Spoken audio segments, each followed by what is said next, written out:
भारत माता की। क्यों भाई, रत्नागिरी सिंधुदुर्ग वालों की आवाज को क्या हो गया है? ऐसी आवाज नहीं चलती है। शिवाजी महाराज की भूमि है भाई। मोदी जी को तीसरी बार प्रधानमंत्री बनाना है या नहीं बनाना है? जोर से बोलो, बनाना है या नहीं बनाना है? 400 पार कराना है या नहीं कराना है? अगर कराना है तो दोनों हाथ उठाइए, उठाइए दोनों हाथ, विजय के संकल्प की मुट्ठी बींचिए और प्रचंड आवाज से बोलिए, भारत माता की वंदे, जय श्री राम, जय जय श्री राम।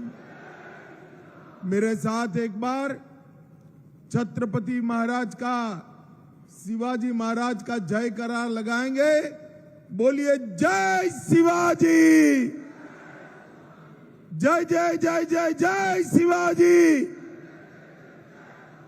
जय जय जय जय जय भवानी। आज इस विशाल सभा में यहां पर उपस्थित प्रदेश भारतीय जनता पार्टी के अध्यक्ष और मेरे मित्र सम्माननीय चंद्रशेखर बावनकुळे जी, श्री रविंद्र चौहान जी, श्री उदय सामंत जी, श्री दीपक केसरकर जी, श्री नितेश राणे जी, श्री शेखर निकम जी, श्रीमती चित्राताई वाघ जी, डॉक्टर नीलेश राणे, श्री किरण सामंत, श्री प्रमोद जठार जी, राजन तेली जी, बाल माने जी, सदानंद चौहान जी, शिल्पाताई पटवर्धन जी, और आज जिनको जिताने के लिए मैं यहां आया हूं, मोदी जी की मंत्रिमंडल के मेरे साथी श्रीमान नारायण राणे जी। राणे जी अगर आइए, राणे साहब आप जोर से ताली बजाइए राणे साहब के लिए।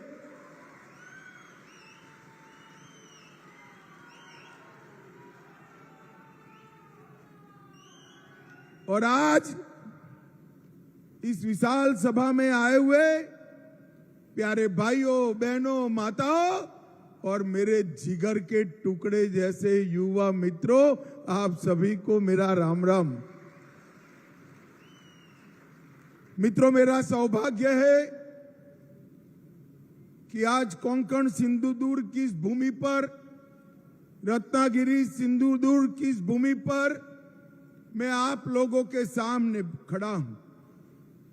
ऐतिहासिक सिंधुदुर्ग किला जो आज भी पूरी दुनिया को हिंदवी स्वराज की याद दिलाता है, वो यहीं पर स्थित है। यहीं पर से शिवाजी महाराज ने न केवल दिल्ली तक, दिल्ली से बाहर भी पूरे समंदर को हिंदुत्व की स्थापना के लिए वर्चस्व लाने का काम शिवाजी महाराज ने किया था। भाइयों बहनों, ये रत्नागिरी तिलक महाराज का भी जन्मभूमि है। लोकमान्य बाल गंगाधर तिलक जी ने शिवाजी के बाद पहली बार कहा कि स्वराज मेरा जन्मसिद्ध अधिकार है, और अंग्रेजों को ललकारने का काम तिलक महाराज ने किया। यही भूमि है जहां 2 साल वीर सावरकर ने जेल में बिताए और उसके बाद में 13 साल तक रत्नागिरी में रहकर हिंदुत्व की अलग सावरकर जी जगाते रहे। और यही भूमि है जहां 2 भारत रत्न बाहर आए हैं, श्री पीवी काणे और धोंडो केशव कर्वे जी। ये दोनों ने भारत में इस भूमि को बहुत सम्मान दिलाने का काम किया है। भाइयों बहनों, मैं आज रत्नागिरी सिंधुदुर्ग में आया हूं, तब मैं इतना कहना चाहता हूं कि आज क्या ये नकली सेना के अध्यक्ष उद्धव ठाकरे वीर सावरकर जी का नाम अपने भाषण में लेने का हिम्मत कर सकते हैं क्या? बोलिए, कर सकते हैं क्या?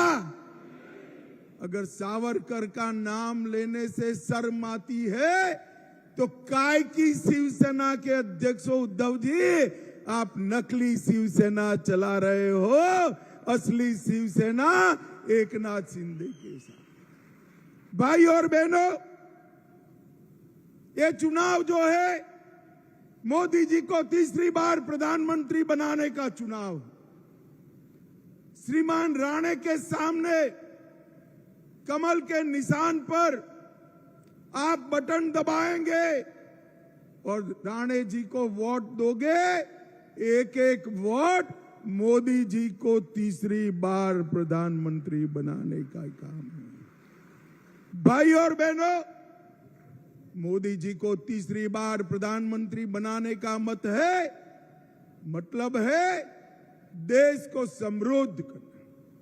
मोदी जी 10 साल से मनमोहन सिंह 11वें नंबर पे हमारे अर्थतंत्र को छोड़ कर गए थे, मोदी जी 5वें नंबर पर लाए। मैं आज एक मोदी गारंटी बताकर जाता हूं, आप तीसरी बार प्रधानमंत्री बना दो, भारत के अर्थतंत्र को संसार में तीसरे नंबर पर मिले। भाइयों बहनों, मोदी जी को प्रधानमंत्री बनाने का मतलब है देश को सुरक्षित बनाना। मुझे बताओ रत्नागिरी सिंधुदुर्ग वालों, ये कश्मीर जो है हमारा है या नहीं है? जोर से बोलो, है या नहीं है? कश्मीर हमारा है, मगर एक खरगे साहब कहते हैं राजस्थान और महाराष्ट्र वालों का कश्मीर से क्या लेन देन। अरे खरगे साहब, आप 80 पार की आयु पार कर गए, मगर रत्नागिरी सिंधुदुर्ग वाले को जान नहीं पाए। रत्नागिरी सिंधुदुर्ग का बच्चा बच्चा कश्मीर के लिए अपनी जान दे सकता है, जान दे सकता। भाई और बहनों, मुझे बताइए, कश्मीर से धारा 370 हटनी चाहिए थी या नहीं हटनी चाहिए थी?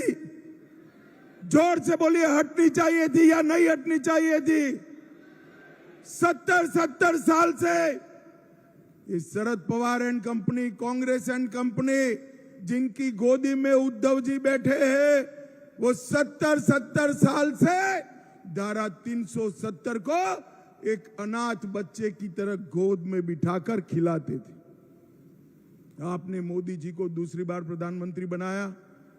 5 अगस्त 2019 को मोदी जी ने धारा 370 को समाप्त कर दिया और कश्मीर हमेशा के लिए भारत के साथ। उस वक्त मैं उद्धव जी को पूछना चाहता हूं, आप जिनके साथ मुख्यमंत्री बनने के लिए जिनकी चरण में पड़े, जिनके पैर में पड़े, वो कांग्रेस पार्टी और शरद पवार क्या कर रहे थे? वो कांग्रेस पार्टी और शरद पवार धारा 370 हटाने का विरोध कर रहे थे। भाई और बहनों, राहुल बाबा पार्लियामेंट में खड़े हुए और उन्होंने कहा 370 मत हटाइए। मैंने कहा क्यों ना हटाए? तो उन्होंने कहा कश्मीर में खून की नदियां बह जाएगी। अरे राहुल बाबा, 5 साल हो गए, खून की नदियां छोड़ो, किसी की कंकर चलाने की हिम्मत नहीं है, कंकर चलाने। ये नरेंद्र मोदी सरकार है।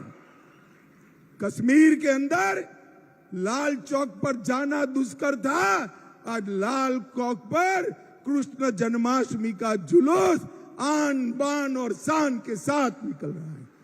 भाई और बहनों, मैं आज उद्धव जी को पूछना चाहता हूं, उद्धव जी, महाराष्ट्र की जनता के सामने, बाला साहब के अनुयायियों के सामने स्पष्ट कर दो, आपको मुख्यमंत्री पद चाहिए या धारा 370 के संरक्षक कांग्रेस और एनसीपी चाहिए? और आपको भी तय करना है भाइयों बहनों, जो अपनी गद्दी संभालने के लिए, गद्दी प्राप्त करने के लिए शरद पवार और राहुल गांधी के शरण में जाए, वो महाराष्ट्र का गौरव नहीं संभाल सकते, महाराष्ट्र का गौरव नहीं संभाल सकते। भाइयों बहनों, 10 साल तक सोनिया मनमोहन की सरकार चली इस देश में। आए दिन पाकिस्तान से आलिया, मालिया, जमालिया घुस जाते थे, बम धमाके करते थे, चले जाते थे। मौनी बाबा मनमोहन सिंह मौन लगाकर दिल्ली में बैठे रहते, क्योंकि उनकी वोट बैंक की उनको चिंता थी। वोट बैंक की उनकी वोट बैंक कौन है मालूम है ना आपको? मालूम है या नहीं है? कांग्रेस की वोट बैंक कौन है मालूम है या नहीं है? भाइयों बहनों, आपने मोदी जी को 14 में प्रधानमंत्री बनाया। उरी और पुलवामा में पाकिस्तान के आतंकवादियों ने हमला किया। 10 ही दिन में मोदी जी ने सर्जिकल स्ट्राइक, एयर स्ट्राइक कर पाकिस्तान के घर में घुसकर आतंकवादियों का सफाया करने का काम। अभी छत्तीसगढ़ में भाजपा सरकार बनी, 29 नक्सलवादी मारे गए। ये कांग्रेस पार्टी कहती है ये फेक एनकाउंटर है। अरे शर्म करो राहुल बाबा, शर्म करो। जिस नक्सलियों ने सैकड़ों लोगों की जान ली, उनकी बचाव करते हो। और उद्धव जी वो राहुल बाबा के शरण में बैठे हैं। भाइयों और बहनों, मुझे बताओ, अयोध्या में राम मंदिर बनना चाहिए था या नहीं बनना चाहिए? अरे जोर से बोलो, बनना चाहिए था या नहीं बनना चाहिए था? कांग्रेस पार्टी, शरद पवार 70 साल तक राम मंदिर के प्रश्न को लटकाते रहे, अटकाते रहे, भटकाते रहे। मोदी जी को आपने दूसरी बार प्रधानमंत्री बनाया। मोदी जी ने एक 5 ही साल में केस भी जीता, भूमि पूजन भी किया और 22 जनवरी को प्राण प्रतिष्ठा कर जय श्री राम कर दिया।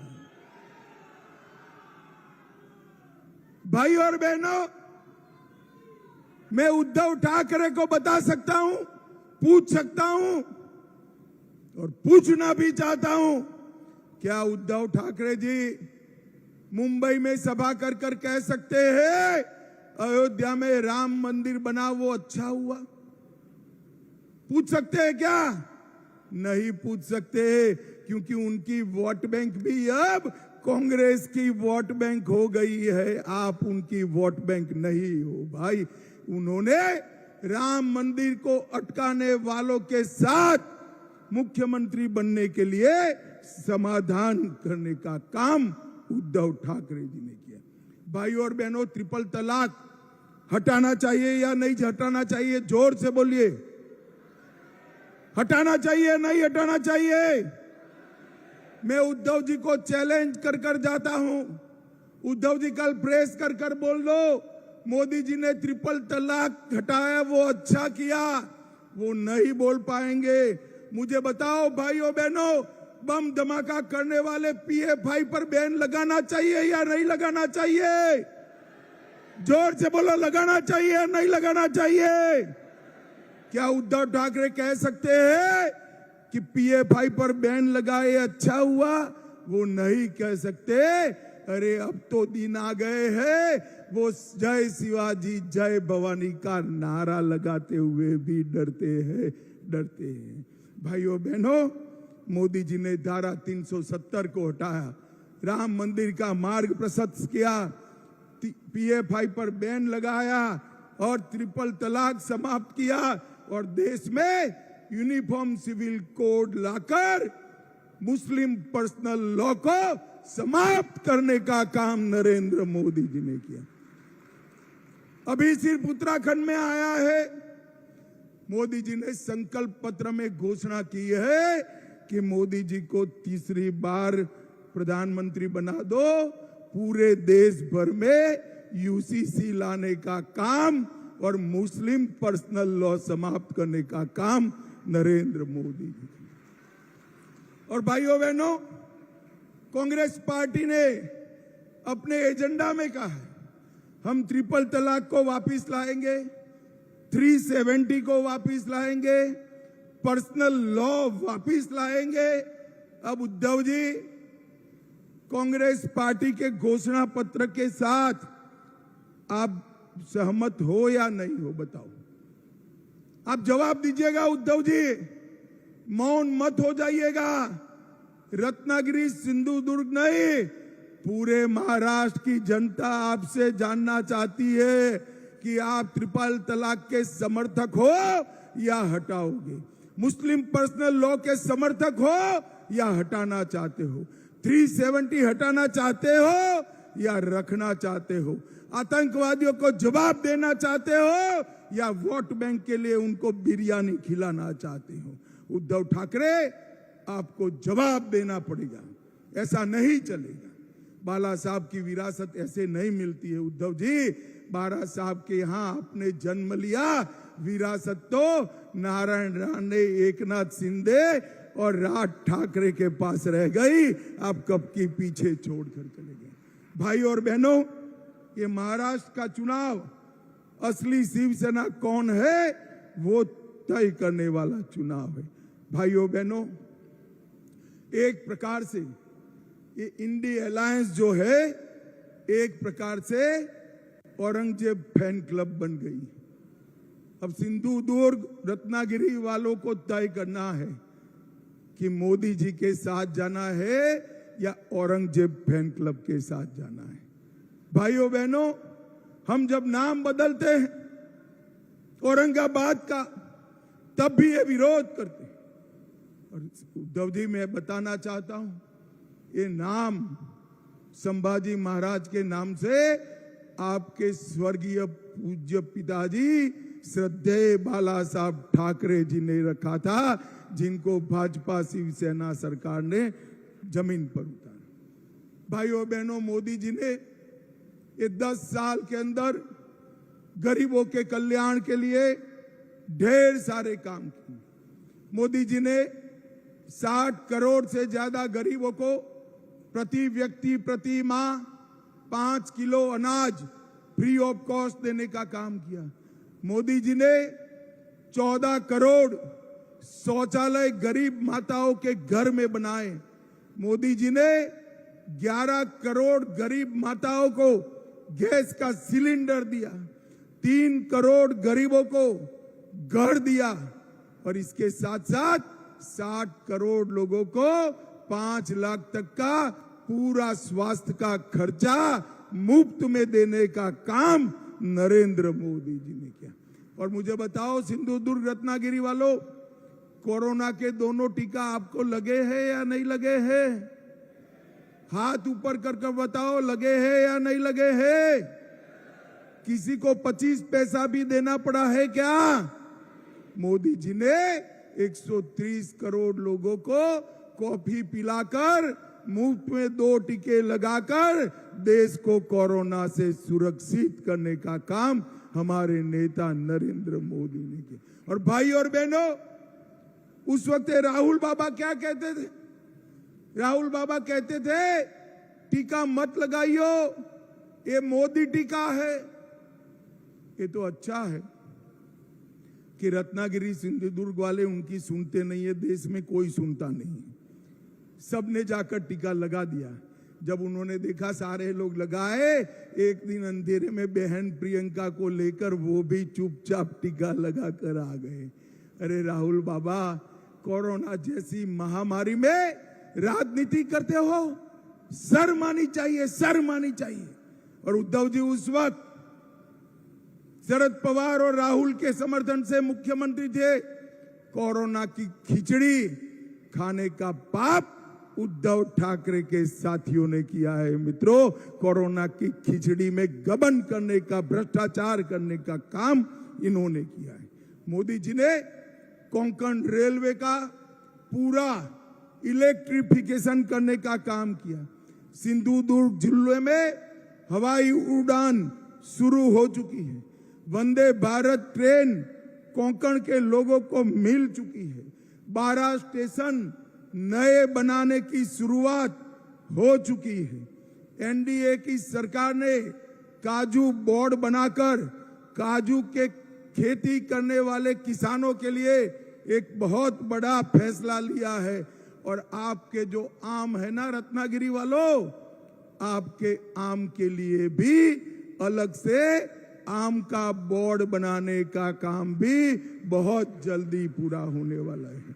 12,000 से ज्यादा घर सिर्फ रत्नागिरी में बनाए, 11 लाख किसानों को किसान सम्मान निधि दिया, सिंधुदुर्ग में 3 लाख परिवारों को आयुष्मान भारत का फायदा मिला, 84,000 घरों में नल से जल पहुंचा और उज्ज्वला योजना में 1,51,000 माताओं को गैस का सिलेंडर देने का काम नरेंद्र मोदी सरकार ने किया। और मित्रों, मैं मत्स्य पालन करने वाले भाइयों को भी कहना चाहता हूं, 121 करोड़ का प्रोजेक्ट रत्नागिरी डिस्ट्रिक्ट में फिशरीज हार्बर बनाकर अपने मछुआरा भाइयों के लिए बहुत बड़ा काम नरेंद्र मोदी सरकार ने, और 146 करोड़ की प्रोजेक्ट कॉस्ट के साथ सखरी नेट रत्नागिरी डिस्ट्रिक्ट में भी फिशरी हार्बर बन रहा है। भाइयों बहनों, फिश लैंडिंग सेंटर के लिए 51 करोड़ का प्रोजेक्ट 6 स्थानों पर नरेंद्र मोदी जी ने लाया। मैं आज राणे साहब के लिए एक बात बताना चाहता हूं। राणे साहब के मंत्रालय में, उनके नेतृत्व में, मोदी जी के मार्गदर्शन में विश्वकर्मा भाइयों के लिए 13,000 करोड़ का प्रोजेक्ट नरेंद्र मोदी जी ने चालू। मैं मेरे मत क्षेत्र की बात करता हूं, सुथार हो, लुहार हो, मछुआरा हो, सुनार हो, जूते बनाने वाला मोची हो, इस प्रकार के 20 काम करने वाली छोटी छोटी जातियों को ट्रेनिंग भी दिया, साधन भी दिए और 13,000 करोड़ का लोन विदाउट गारंटी दिया। विदाउट गारंटी नहीं दिया, उसका एक बड़ा आदमी गारंटर है। ये 13,000 करोड़ की लोन का गारंटर अपना प्रधानमंत्री नरेंद्र मोदी है। नरेंद्र मोदी, उसको कोई गारंटी नहीं लानी है, घर नहीं लिख कर देना है, एफडी नहीं गिरो करनी है। मोदी जी की आबरू पर उसको 13,000 करोड़ का लोन मिले। ये सारे गरीब विश्वकर्मा भाइयों, 20 जातियों के लोगों को लोन मिलेगा।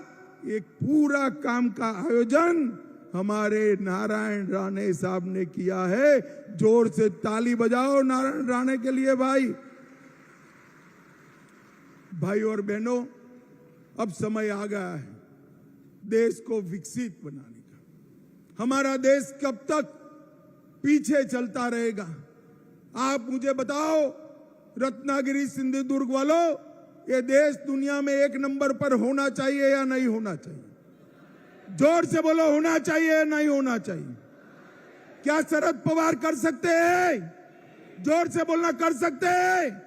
ममता बनर्जी कर सकती है, उद्धव ठाकरे कर सकते हैं, स्टालिन कर सकते हैं, अरे राहुल बाबा कर सकते हैं क्या?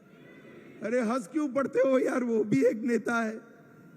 भाइयों, मैंने तो कई बार सोचता हूं, इसमें से प्रधानमंत्री का प्रत्याशी कौन है? भगवान न करे, ऐसा होने वाला नहीं है, मगर इनके हाथ में अगर अधिकार आ गया तो प्रधानमंत्री कौन बनेगा? अभी अभी उनके एक बड़े नेता जो जॉकर टाइप के हैं, उनको पूछा कि कौन बनेगा, तो उसने कहा बारी बारी सभी लोग 1-1 साल बन जाएंगे। मजाक रखा है क्या? इस तरह से देश नहीं चलते। इस देश ने अस्थिर सरकारों का दर्द भोगा है। मुझे बताइए भाइयों बहनों, ये बारी बारी प्रधानमंत्री बनाने वाली इंडी अलायंस आई और कोरोना जैसी महामारी हुई तो कौन देश संभालेगा? भारत के मतदाताओं को मालूम होना चाहिए कि पूर्ण बहुमत की सरकार चाहिए, एक मजबूत नेतृत्व चाहिए। 23 साल से शासन करने के बाद भी जिस पर 25 पैसे का आरोप नहीं है, ऐसा प्रामाणिक नरेंद्र मोदी चाहिए। 23 साल तक सीएम और प्रधानमंत्री रहने के बाद भी 23 साल प्रधानमंत्री रहने के बाद भी एक दिन छुट्टी न ले, ऐसा प्रधानमंत्री नरेंद्र मोदी चाहिए भाइयों। ये 12 लाख करोड़ के घपले घोटाले भ्रष्टाचार करने वाला इंडी अलायंस देश को नहीं संभाल सकता। थोड़ी गर्मी बढ़ते ही थाईलैंड में छुट्टी मनाने जाने वाले राहुल गांधी देश को नहीं संभाल सकते। मित्रों, मैं आज आपको विश्वास के साथ कहने आया हूं, इस देश को नंबर 1 पर कोई ले जा सकते हैं तो मेरे और आपके नेता नरेंद्र मोदी ले जा सकते।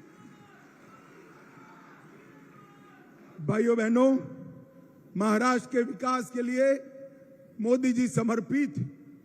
मैं आज शरद राव जी को पूछना चाहता, शरद पवार साहब बताइए, आप 10 साल यूपीए में रसूखदार मंत्री थे, 10 साल में यूपीए ने महाराष्ट्र के लिए क्या किया?